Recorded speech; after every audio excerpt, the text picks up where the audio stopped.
Da última vez que eu preguei aqui, eu trouxe um pouquinho da importância da transformação da nossa mente diariamente. E eu tenho vivido isso na minha vida, entendido a importância disso, tem realmente mudado a minha forma de viver. E hoje eu quero falar um pouco mais sobre isso. Então, se você puder abrir comigo em Lucas 7, a partir do versículo 36. 36. Tendo sido convidado por um dos fariseus para jantar, Jesus foi à casa dele e reclinou-se, como era o costume, junto à mesa. Assim que tomou conhecimento que Jesus estava reunido à mesa na casa do fariseu, certa mulher daquela cidade, uma pecadora, trouxe um frasco de alabastro cheio de perfume. E posicionando-se atrás de Jesus, prostrou-se a seus pés e começou a chorar. Suas lágrimas molharam os pés de Jesus, mas ela, em seguida, os enxugou com os próprios cabelos. Beijou-os e os ungiu com o perfume. Diante de tal cena, o fariseu que o havia convidado falou consigo mesmo: se este homem fora de fato profeta, bem saberia quem nele está tocando e que espécie de mulher ela é, uma pecadora. Então voltou-se Jesus para o fariseu e lhe propôs: Simão, tenho algo para dizer-te. Ao que lhe aqueceu: sim, mestre, diz-me. 2 homens deviam a certo credor. Um lhe devia 500 denários e o outro 50. Nenhum dos dois tinha com que pagar, por isso o credor decidiu perdoar a dívida de ambos. Qual deles o amará mais? Replicou-lhe Simão: imagino que aquele a quem foi perdoada a dívida maior. Ao que Jesus congratulou: julgaste acertadamente. Então virou-se em direção à mulher e declarou a Simão: vês essa mulher? Entrei em tua casa e não me trouxe água para lavar os pés, como é o costume. Esta, porém, molhou os meus pés com as suas lágrimas e os enxugou com os próprios cabelos. Da mesma maneira, tu não me saudaste com um beijo na face, como é o tradicional. Ela, todavia, desde que cheguei, não cessa de beijar os meus pés. E mais, tu não me ungiste a cabeça com óleo, como era de se esperar. Mas esta mulher, com puro bálsamo, ungiu os meus pés. Por tudo isso te asseguro, o grande amor por ela demonstrado prova que os seus muitos pecados já foram todos perdoados. Mas onde há necessidade de pouco perdão, pouco amor é revelado. Em seguida, Jesus afirmou à mulher: perdoados estão todos os teus pecados. Então os demais convidados começaram a comentar: quem é esse que pode até perdoar pecados? E Jesus revela à mulher: a tua fé te salvou, vai-te em permanente paz. Glória a Deus. Eu amo esse texto. O fariseu, gente, era um cara que entendia da lei. Tipo assim, demais. Se tinha alguém que podia julgar se você está pecando demais ou se você está pecando de menos, se você peca mais do que o outro, era esse cara. Ele podia julgar, porque ele entendia do assunto. Acontece que a mente legalista do fariseu não permitia que ele não julgasse. Quando a gente tem essa mente legalista, julgar para nós, esse fruto é natural, é impulsivo, porque uma mente legalista chega a se auto-julgar também. É difícil. Todos nós provavelmente já passamos por isso, de chegar num lugar e ver uma pessoa um pouco diferente, principalmente dentro da igreja, né? Porque existem padrões impostos pela sociedade, mas dentro da igreja, teve uma época que se chegava alguém tatuado, era um escândalo. Nossa, que pecador. Meu Deus do céu, esse aí deve fazer tudo de errado na vida. E não sei o que. Será que tem jeito? Acho que não tem jeito. Era um escândalo. Hoje em dia, graças a Deus, está aí o Jaco para provar que tatuado é bênção sim, tá, gente? Só que o fariseu, por ter uma mente legalista, ele não conseguia ver as pessoas com amor. Então, quem não consegue entender a graça, dificilmente, para não falar, é impossível amar o próximo. Não quer dizer, a gente vê os fariseus na Bíblia com uma imagem muito ruim, porque a Bíblia revela o coração deles, as intenções deles. Mas não quer dizer que eles eram pessoas ruins aos olhos humanos. Não quer dizer que eles eram chatos, arrogantes. Não quer dizer que eles não faziam algo pelo próximo. E isso acontece dentro da igreja hoje também. Muitas pessoas com mente legalista estão envolvidas em departamentos, dando seu tempo, fazendo algo, mas a intenção daquilo ali não é amor. Talvez seja para mostrar que está fazendo alguma coisa, talvez seja para sua consciência não pesar, né? Estou me envolvendo, estou fazendo alguma coisa aqui no reino, mas a intenção, a motivação não é o amor. Então a gente sabe que naquela época as mulheres elas já eram desvalorizadas só por ser mulher.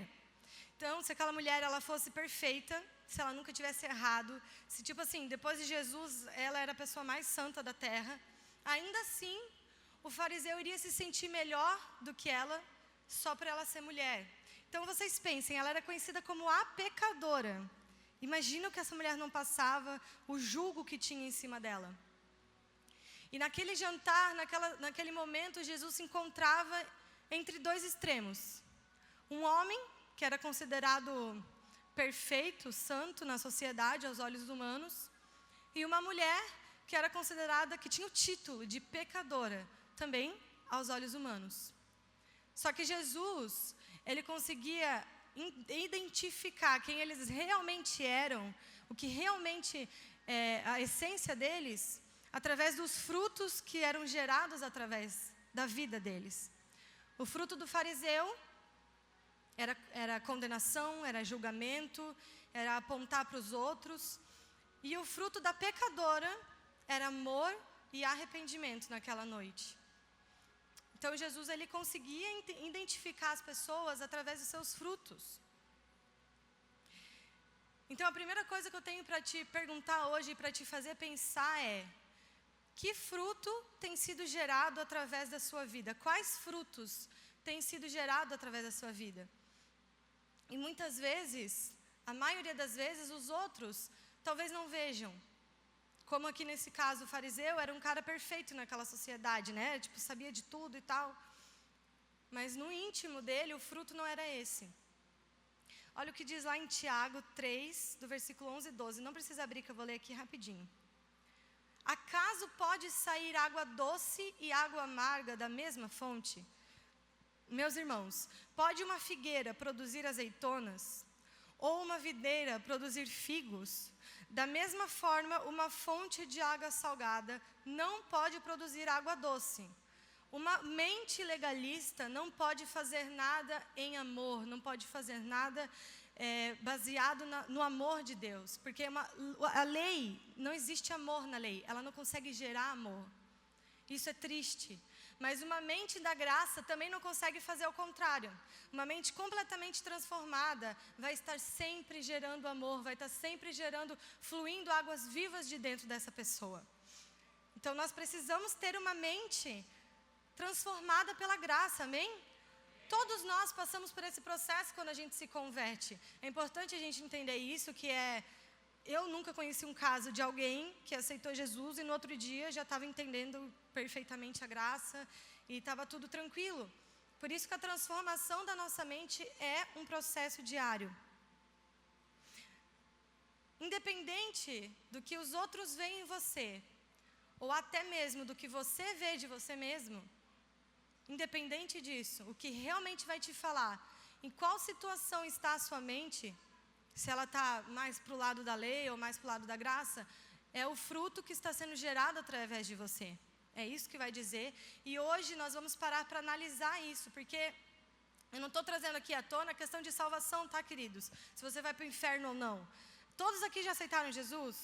Oh, grande, quem já aceitou Jesus, levanta a mão. Então você já está salvo, não é disso que eu estou falando. Eu estou falando da sua mente, porque se você não entende a graça, se você não transforma a sua mente, é impossível viver a boa, perfeita e agradável vontade de Deus para a sua vida. Vai ser impossível você ter uma vida plena. Sabe, antigamente, quando as pessoas entendiam a graça, eu estive lá fora no exterior agora, e eu parei para pensar onde foi que a gente começou a ser tão legalista. Claro, desde o tempo da Bíblia já tinha, né, Pedro era muito legalista, mas onde foi que a igreja perdeu a graça? Porque na época que as pessoas entendiam um pouco mais a graça, elas eram apaixonadas por Jesus, elas eram apaixonadas pela igreja, elas davam a vida por Cristo, pela obra, porque elas entendiam aquilo. E elas tinham uma vida plena. Às vezes eram pessoas que não tinham um financeiro muito bom, mas eram completamente felizes. A gente sabe que a felicidade não depende disso, mas porque a mente delas eram transformadas. Elas entendiam um pouco mais. Porque assim, o fariseu, ele não achava que ele tinha algo de errado com ele. Ele não achava, ele achava que julgar os outros para ele era normal. Não era pecado, não era errado, porque na verdade a mente legalista, ela se baseia no julgamento. A identidade de uma pessoa legalista se baseia no julgamento. Eu sou bom se ele é ruim. Eu sou capaz se a pessoa não é. Eu sou suficiente se fulano falhou. Então ele está sempre julgando alguém para conseguir se autoafirmar. É assim que funciona a mente de alguém que ainda não entendeu a graça. Está sempre julgando alguém para tentando se autoafirmar. Aquela triste comparação. E quando encontra alguém que aparentemente é melhor do que você, é uma crise de identidade, é uma crise de autoestima. Meu Deus do céu, como é que eu não sou que nem aquele fulano? Quer ver, irmãos? Quando tu já está tempo na igreja e entra um irmão novo. E aquele irmãozinho lá queima por Jesus, e recebe, e é restaurado, e a vida vai, anda, e você está na mesma há anos. Quem já passou por isso, com certeza, se comparou e julgou aquele irmãozinho. Isso está vivendo só porque acabou de chegar. Que depois ele vai ver. Não é fácil assim ser cristão. Ele está achando que Jesus está pegando ele só. Isso aí é coisa de principiante, entendeu? Depois vai ficar mais difícil. Vai carregar a cruz e vai ficar difícil. Isso é uma mente legalista.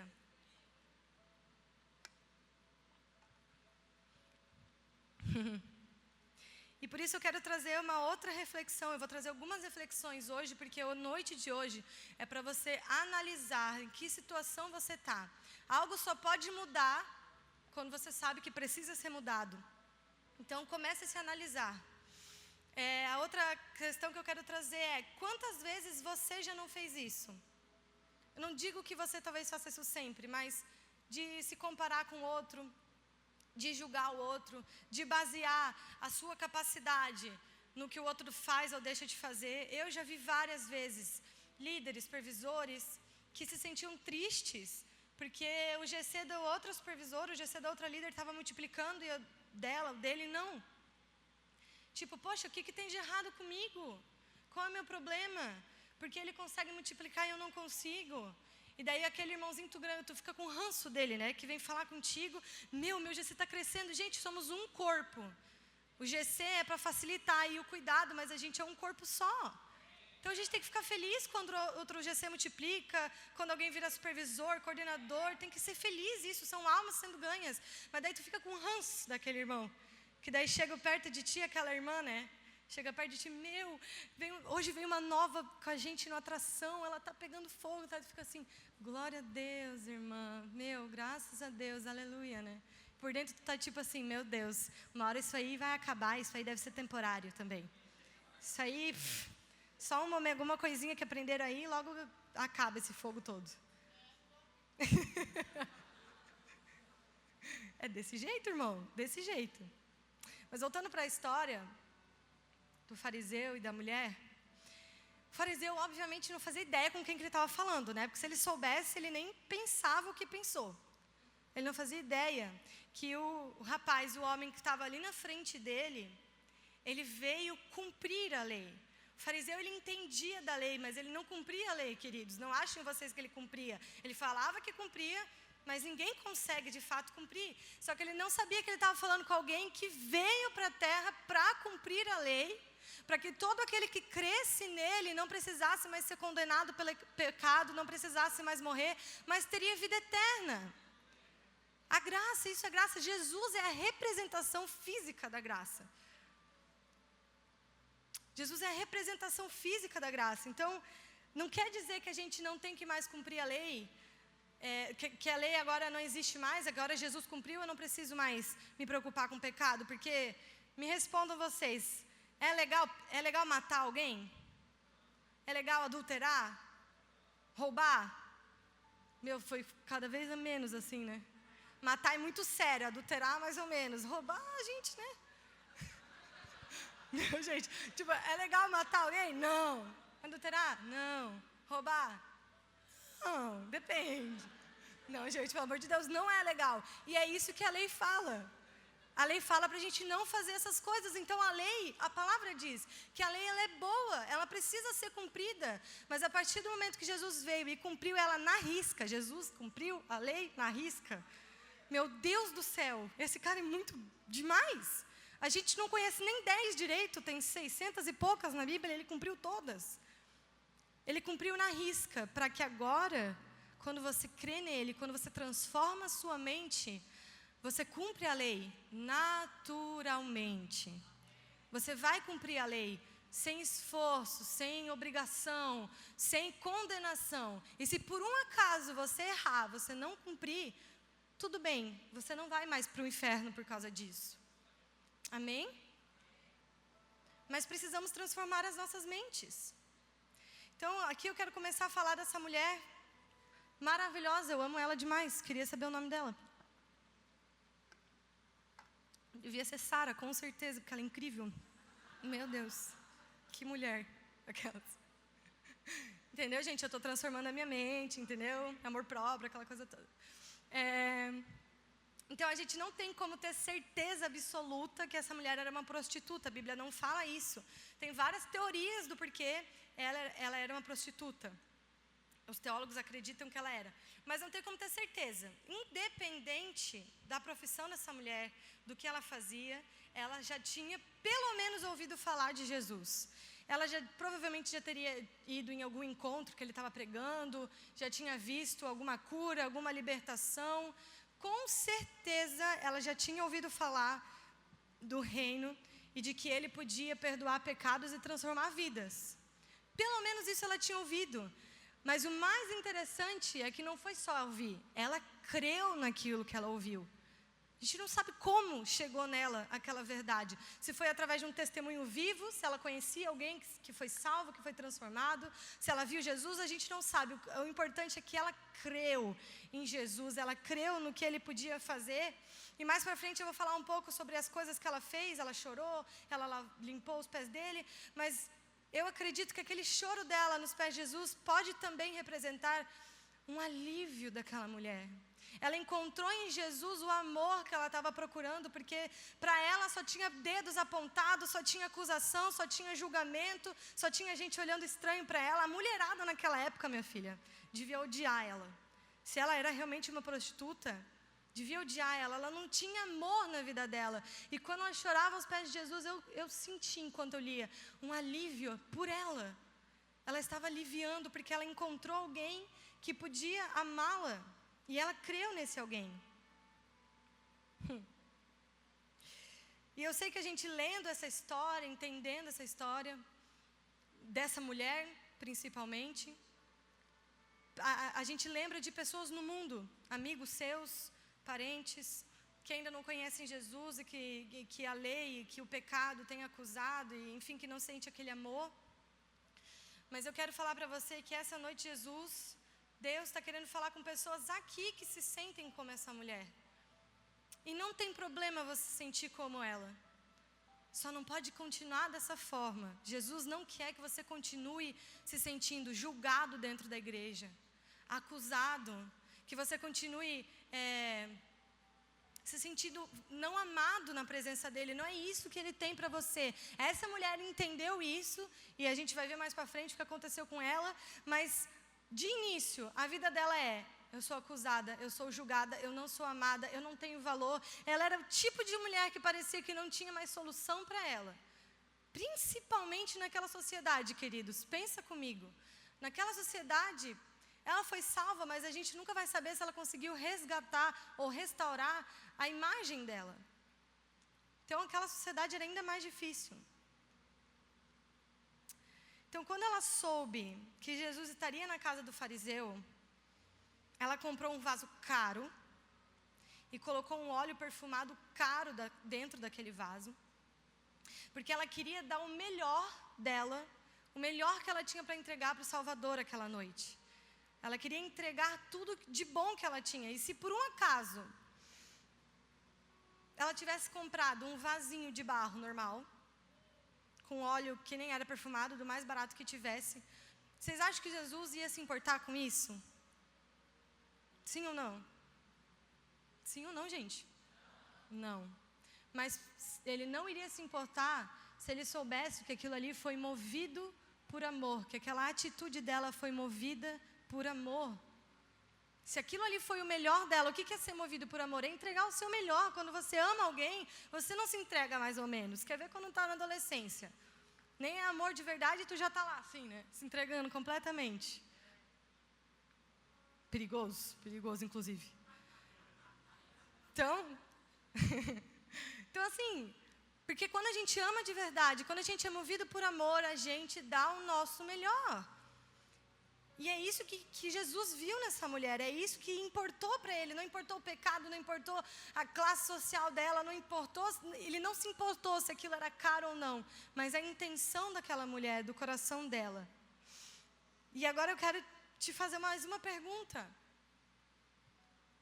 Se Jesus estivesse aqui em carne e osso, pegasse e entrasse agora por aquela porta, primeiro que eu ia dar uma desmaiada, né? Tipo, meu Deus, eu estou pregando e Jesus está entrando. Vem cá, Jesus, só pega o microfone aqui. Eu ia dar uma desmaiada. E se você tivesse a oportunidade de fazer o que essa mulher fez, ungir os pés de Jesus, você faria o seu melhor? Ou você faria mais ou menos? Você pensaria, não, calma aí, Jesus entende o meu lado, né, cara? Eu ganho muito pouco, entendeu? Eu vou comprar aqui alguma coisa que pelo menos vai ter na minha mão. Pensa sério agora. Jesus, em carne e osso, a gente vai anunciar aqui no vídeo. Sábado que vem, Jesus vai estar aqui. Carne e osso. Você iria preparar o seu melhor, eu tenho certeza absoluta. Você não ia pensar nem duas vezes. Amém? Amém. Glória a Deus. Mas aqui eu quero abrir um parênteses. Em Mateus 18, 20, vou confirmar para não falar besteira, isso mesmo. Mateus 18, 20 fala que onde 2 ou mais estiverem reunidos em meu nome, ali eu estarei. Isso é Jesus falando. Sabe, Deus Pai, Deus Filho e Espírito Santo. E a presença de Jesus, do Filho, claro, Ele está com a gente todo dia, o tempo inteiro, o Espírito Santo está com a gente, mas a presença de Jesus transforma o ambiente. A presença dEle transforma o ambiente. Por isso que Ele fala, onde 2 ou mais estiverem reunidos, ali eu estarei. Então, queridos, Jesus está aqui nesse exato momento. Quem veio aqui por causa de Jesus? Tem bem mais de 2 mãos levantadas. Se fosse só 2, Ele já estaria aqui. Mas às vezes a gente não se toca disso e não dá valor. Chega 8h05, 8h15. Ah não, tá só no louvor ainda. Vou pegar pelo menos a palavra. Porque você não tem consciência de que Jesus está aqui.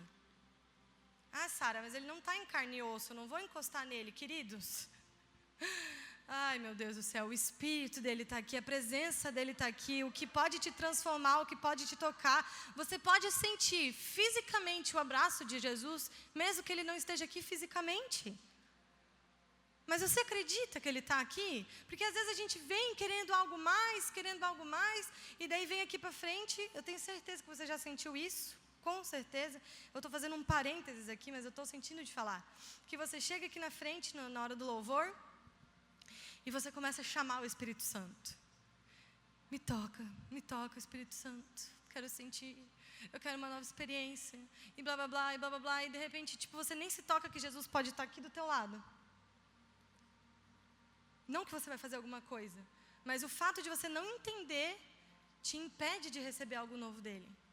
De você não esperar, de você não ter expectativa. Inclusive, Jesus está bem ali. Tá? Talvez lá, talvez ali, talvez aqui. Seria legal se estivesse aqui. Lindo, aquelas.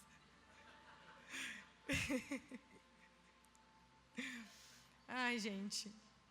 Mas agora voltando para a mulher, deixa eu tomar um pouquinho de água.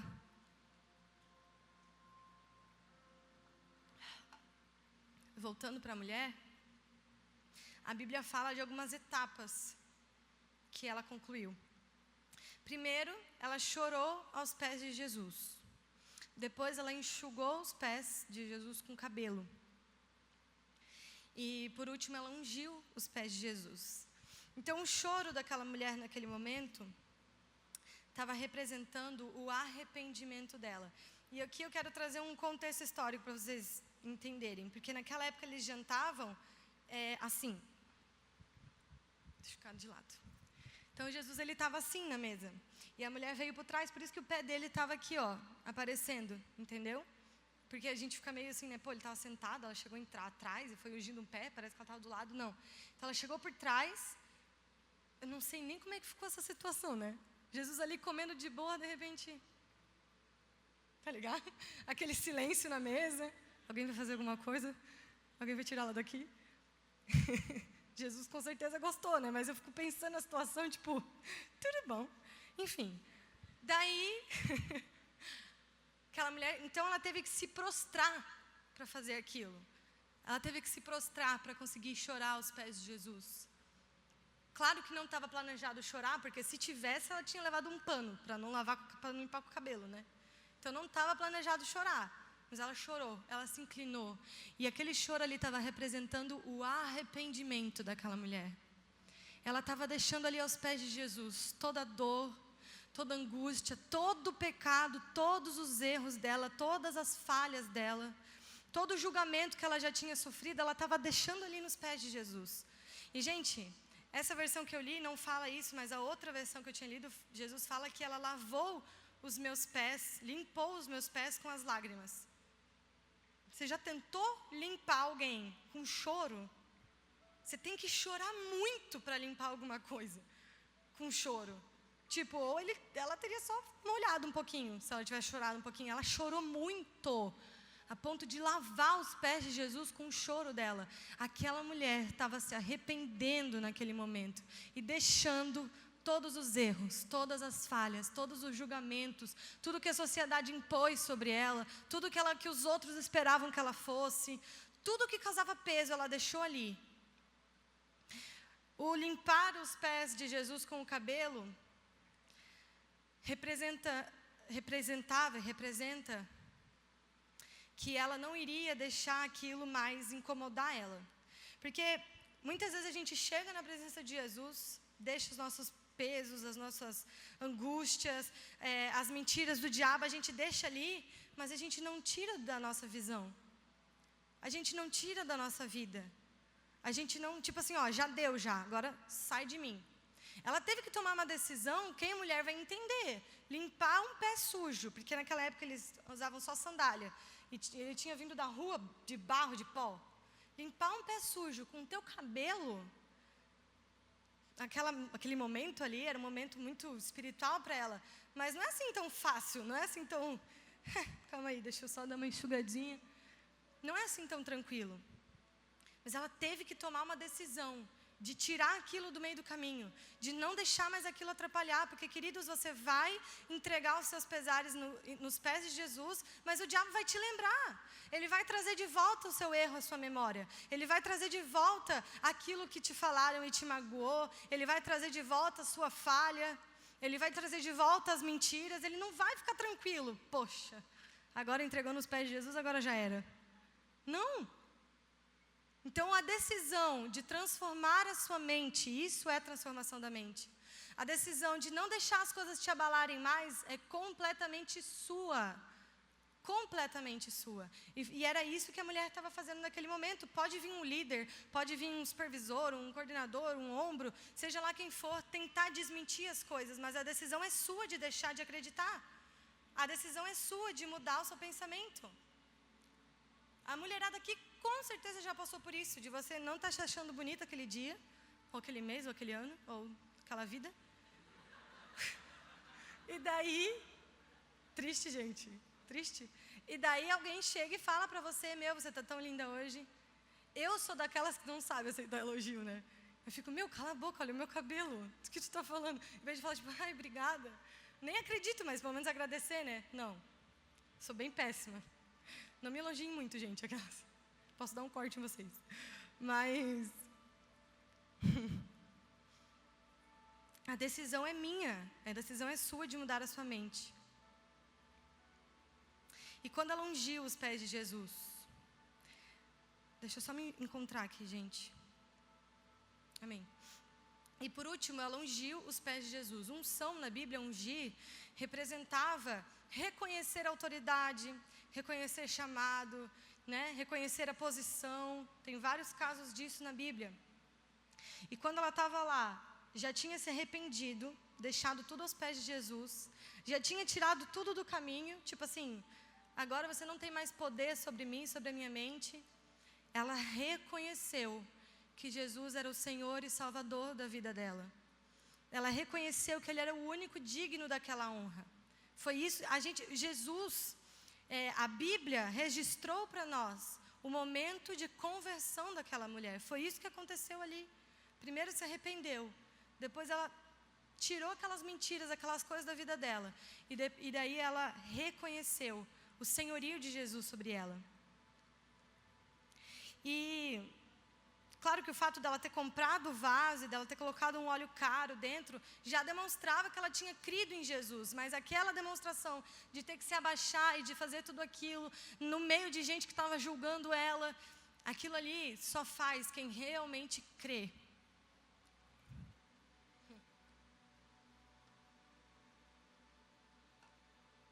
O que a sua crença, a sua fé em Jesus tem te levado a fazer?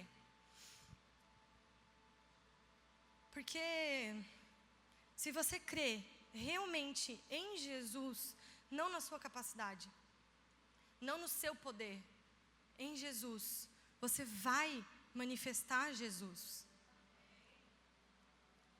Vai ser normal, vai ser um desejo do seu coração manifestar Ele se você realmente crê nele. Você vai fazer coisas que os outros não vão entender. Com certeza ela já era pecadora, agora estava taxando ela de louca ali. Né? Então assim, vamos ler de novo o versículo 44. Quero voltar um pouquinho para o fariseu. Vou ler. Então virou-se em direção à mulher e declarou a Simão: vês essa mulher? Entrei em tua casa e tu não me trouxeste água para lavar os pés, como é o costume. Esta, porém, molhou os meus pés com as suas lágrimas e os enxugou com os próprios cabelos. Da mesma maneira, tu não me saudaste com um beijo na face, como é o tradicional. Ela, todavia, desde que cheguei, não cessa de me beijar os pés. E mais, tu não me ungiste a cabeça com óleo, como era de se esperar, mas essa mulher, com puro bálsamo, ungiu os meus pés. Então, era de costume naquela época, como Jesus falou, fazer tudo isso. Lavar os pés, porque estava sempre sujo, dar um beijo na face e ungir a cabeça, né? E quando eu li essa parte de ungir a cabeça, eu lembrei de uma outra mulher que ungiu Jesus também. Deus me lembrou, na verdade, dessa história. De uma outra mulher que também ungiu Jesus. E essa história está descrita nos evangelhos de Mateus, de Marcos e de João. Não está em Lucas.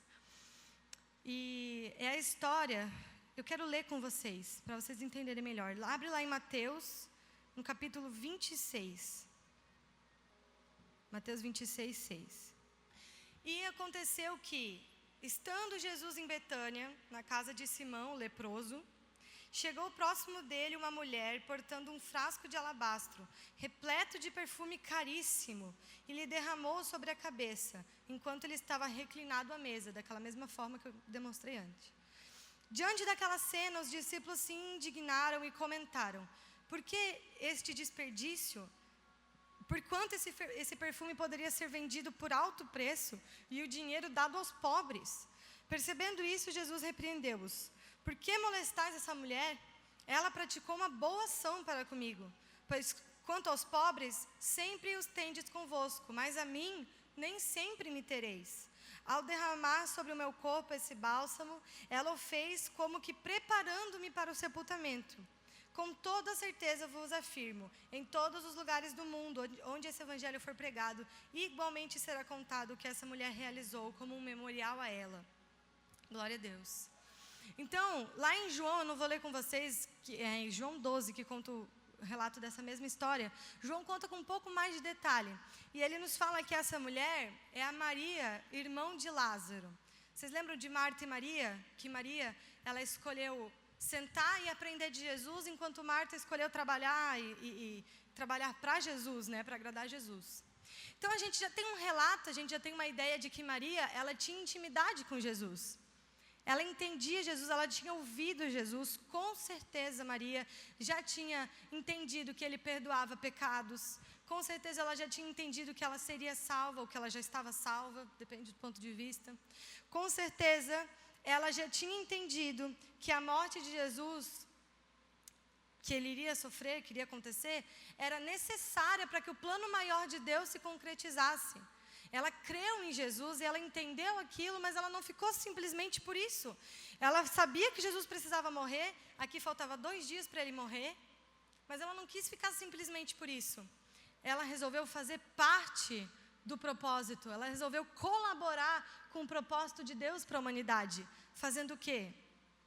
Embalsamando o corpo de Jesus, porque naquela época depois, né, que você morria, eles tiravam seu corpo, eles embalsamavam o seu corpo, e ela estava ali, de alguma forma, tentando fazer parte do ministério de Jesus. Por quê? Porque ela já tinha crido, ela já tinha entendido a graça, ela já tinha recebido o perdão, e agora ela queria fazer parte. Ninguém pediu para ela fazer parte. Ninguém pediu para ela ungir Jesus lá. Engraçado, inclusive, que tanto em Mateus e em Marcos, não fala o nome dela, e em João também, ela não chegou falando, gente, não se assusta, mas eu vou dar uma embalsamada aqui. Não, ela chegou quietinha. Ela simplesmente chegou e pá. Ela não perguntou para ninguém. Ela não pediu permissão de ninguém. Ela chegou e fez, porque é isso que a graça faz com a gente. Quando a gente entende a graça, a gente entende o amor de Jesus, quando a gente entende o propósito dele, a gente só quer fazer parte daquilo, seja como for. E ela fez aquilo movida pelo amor a Jesus que ela tinha.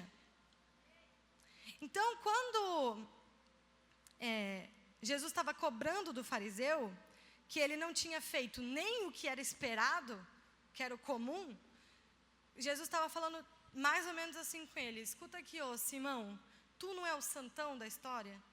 Tu não é o cara, não é tu que é o cara que, tipo, o sertão, o que não peca, não é tu? Então por que tu não fez nem o que esperava? Por que tu não quis participar do meu propósito? Quando ele cobra do fariseu de ungir a cabeça dele, Jesus está querendo dizer: por que tu não quis participar do meu propósito, do que Deus tem para a humanidade através da minha vida? Por que tu não quis fazer a tua parte, já que tu é o santão? Já que tu é o bonzão da história?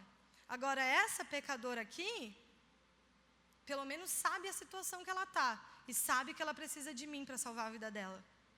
Pelo menos ela sabe. Você, Simão, você, fariseu, você fica julgando os outros e não enxerga a si mesmo. Dá vontade de colocar o óculos na cara de Jesus e começar, turn down for what? Porque ele deu um tapa na cara do fariseu ali. Mas não, a intenção de Jesus, por mais que essa seria a minha intenção, eu vou confessar para vocês, que eu queria ter falado isso e fazer assim, ó, pá, para ti, querido.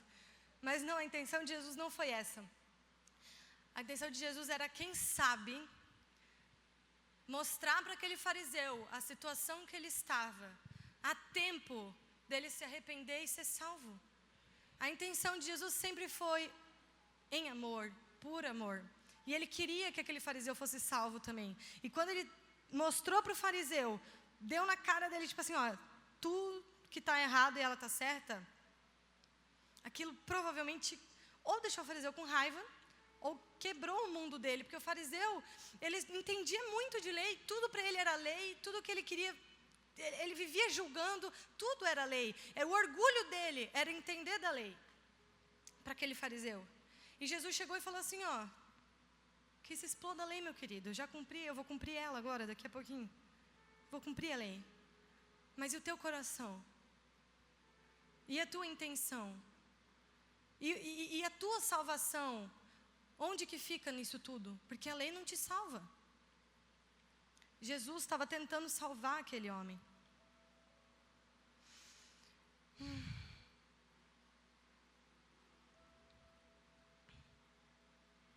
Então, para finalizar, eu quero que todos vocês fechem os olhos agora.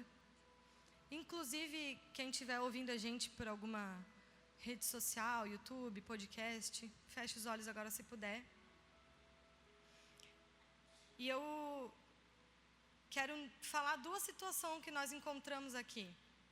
A primeira são de pessoas que estão dentro da igreja, talvez há muito tempo ou não, mas que já entraram na conformidade, num comodismo. Essas pessoas, elas julgam por impulso, elas acham que está tudo bem, elas não percebem mais que as coisas não estão tão bem assim.